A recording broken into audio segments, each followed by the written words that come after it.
Hey guys, welcome to another movie review. Today I'm going to be talking about the new John Lee Hancock film who's worked on The Blind Side and Saving Mr. Banks.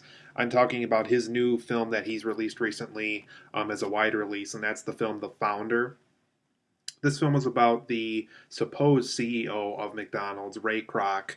It's kind of about how he got all the credit for creating McDonald's, how he franchised it out successfully, and kind of how they got their big start with it and so forth. So the founder really is ultimately about who really did find McDonald's, who found the company, who was the one that kind of made it successful, was it more than just a one person effort and all that kind of stuff, like this film explains. So for the most part, this film does focus on Ray Kroc, and he is a unsuccessful milkshake machine salesman.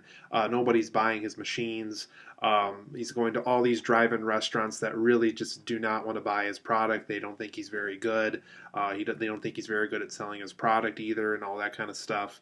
But he eventually does get a phone call from the McDonald brothers in California, and they want to buy 8 of his milkshake machines immediately. Like the second that he can drive down there to drop it off for him, they'll buy them for him from on the spot. So they want to buy it from him, and they have this fast food business that's really successful. They're handling in a way that not a lot of other restaurants and drive-in restaurants are handling their businesses, so they're getting the most business out of anybody in the area.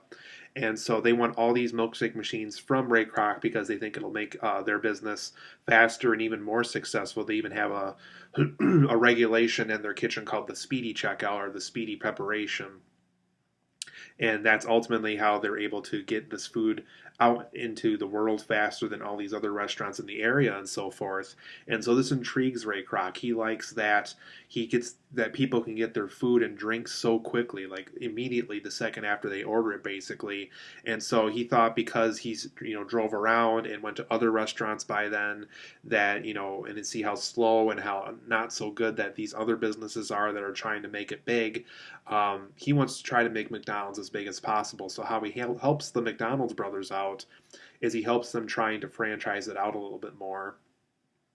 But he manages to, since he has his name on the contract as well for getting some credit for all this, he manages to kind of slither his way around this contract to kind of get more money for the business on his own terms.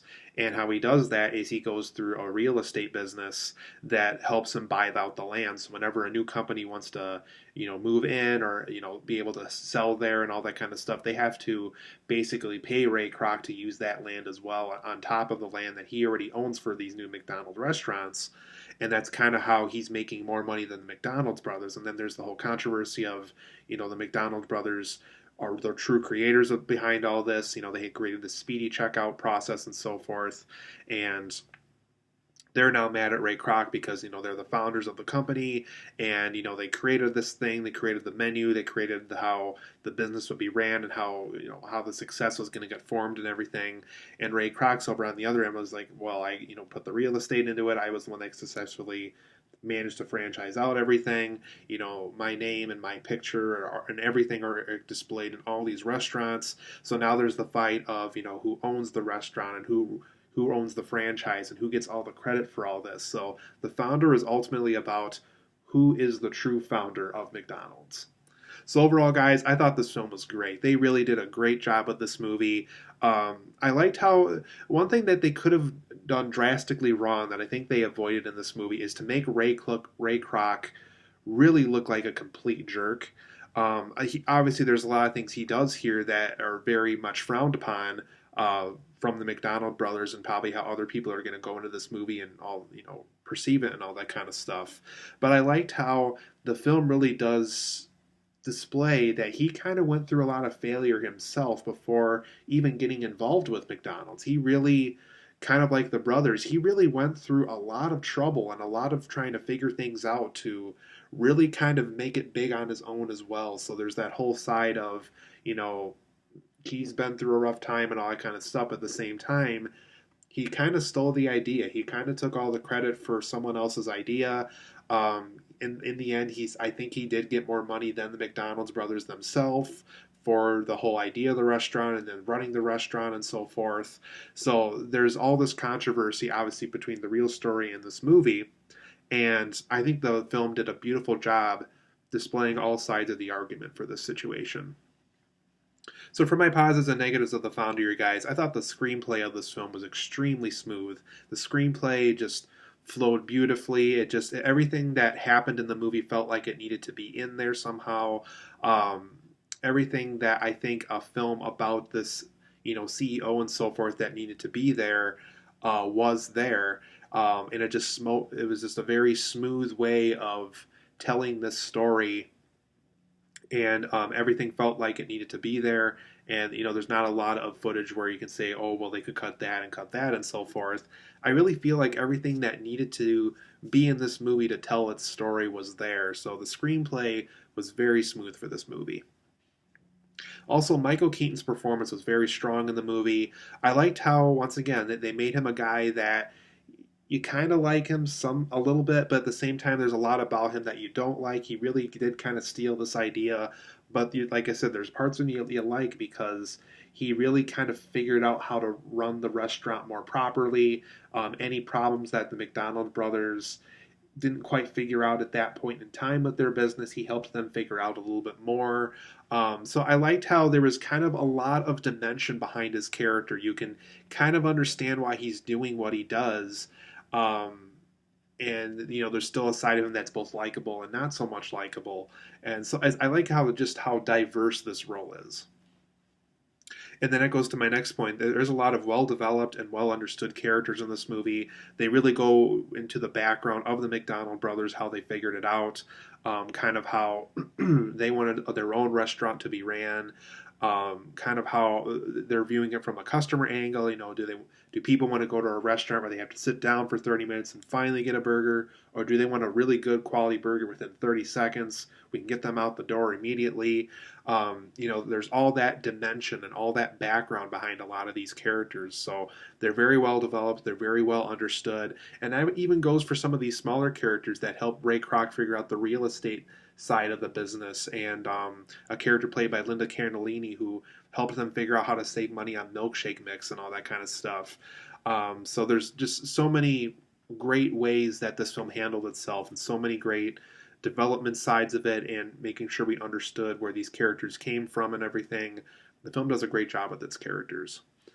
Then that goes to my next positive. I think the set design was very strong in this movie. This film, for the most part, takes place in the 1950s, when the McDonald business was really trying to take flight and everything like that. And the set design really looks like it's in the 50s. There's really not a lot of scenes where it looks like too much like a modern day kind of look. They really nailed the set design as far as making sure it looks like it's in the 50s and that we're seeing the very early years of the McDonald business. And I like all the film's discussion about the burger business in general, and how, what do we got to do to make sure that the product's high quality, but we can still serve them in 30 seconds? And, what can we do to make sure that we're getting more money off the land? And, and not just owning the restaurant, we're actually owning the land that the burger is cooked on and stuff like that. So I liked kind of the thinking and the thought process and the execution behind why the McDonald business was handled the way it is and why it's still successful as it is today. I liked all these discussions on here's where we are now, and here's how we're going to make the business better by pursuing it in this direction. And there's also a first-person narrative that's, I would say, occasionally done. It's not all the time where this happens in the movie. But when it does happen, I think it does work very well.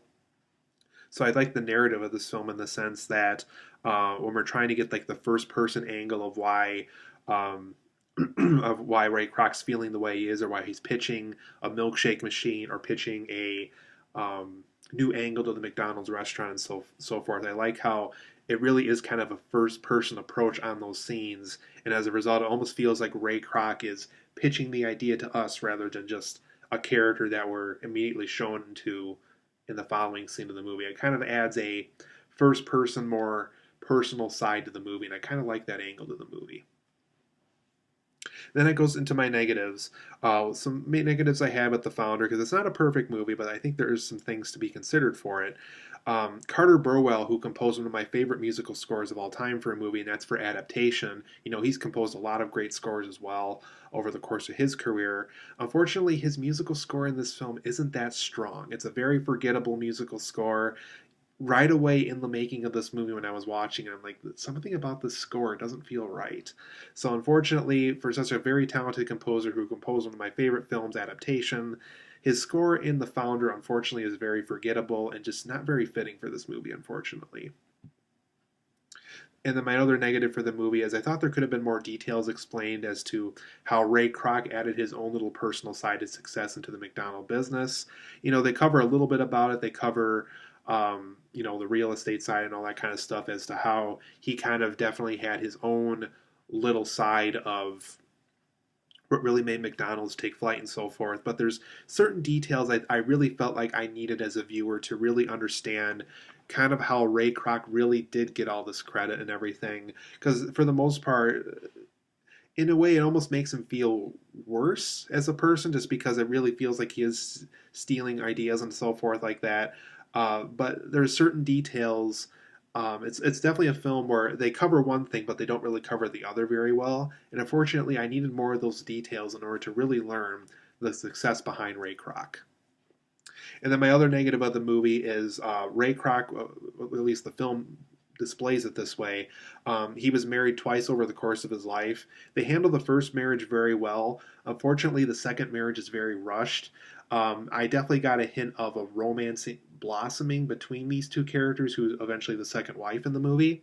Unfortunately, the second wife is only him and the second wife are only married for like one scene in the movie. You don't even show the wedding or all that kind of stuff or all the other things that went on in their marriage. So that second marriage for Ray Kroc felt very rushed to me, and I would have liked more details as to how that character got from point A to point B, and kind of how the character she once married to got from point A to point B, and kind of how Ray Kroc handled was in the mix of all of that. So unfortunately, the film never goes over any of that. One day he's married to someone else, and then the next day he's married to another person. So unfortunately, that's kind of the way the film feels like to me for that case. But The Founder, I'm going to give this a 9 out of 10. I think it's a very strong movie that very much tells the story of Ray Kroc and the McDonald brothers very well. Unfortunately, the musical score is not very strong. I really felt like there could have been more detail specifically about Ray Kroc's side of the success of the McDonald business that could have been covered a little bit more. And I really needed a lot more coverage as to how Ray Kroc had a second marriage, you know, what ultimately was the reasoning behind why he got married to this different person and so forth. But besides that, I really think it's a very strong film that could possibly be one of the best of 2016. It's a very strong movie. If the idea of a McDonald's CEO story interests you, I think The Founder is worth your time and money. 9 out of 10, very strong movie.